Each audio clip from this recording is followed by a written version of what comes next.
ఏదైనా మనం బలంగా అనుకుంటే అవుతది. ఇది మాత్రం 100% నిజం. లాస్ట్ ఇయర్ నేను సరిగ్గా జరుపుకోలేకపోయానని చెప్పేసి చాలా ఫీల్ అయ్యి, ఈ ఇయర్ ఎలాగైనా సరే అమ్మవారికి మనస్ఫూర్తిగా పూజ చేసుకోవాలని చెప్పేసి చాలా గట్టిగా సంకల్పం చేసుకున్నాను.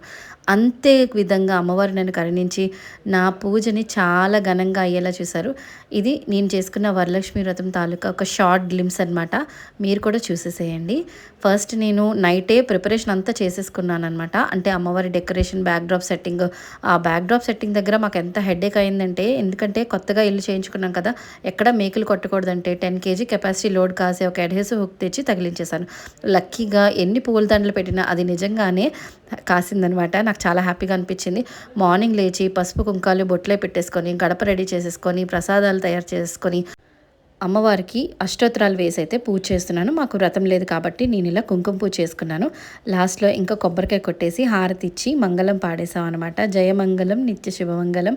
అమ్మవారిని ఆ హారతి వెలుతురులో చూస్తుంటే ఎంత హ్యాపీగా అనిపించిందో తెలుసా? స్వయంగా లక్ష్మీదేవి మా ఇంట్లో కొలువున్నట్టుగా అనిపించింది. ఈ వీడియోలో ఒక 1 మినిట్‌లో చూపించినంత ఈజీగా ఉండదు. 4 డేస్ హార్డ్ వర్క్ అండ్ ఇష్టంతో చేస్తే ఏదైనా కష్టంగా అనిపిస్తదంటారు కదా! మీ ఇంట్లో పూజ ఎలా చేసుకున్నారో తప్పకుండా కామెంట్ చేయండి.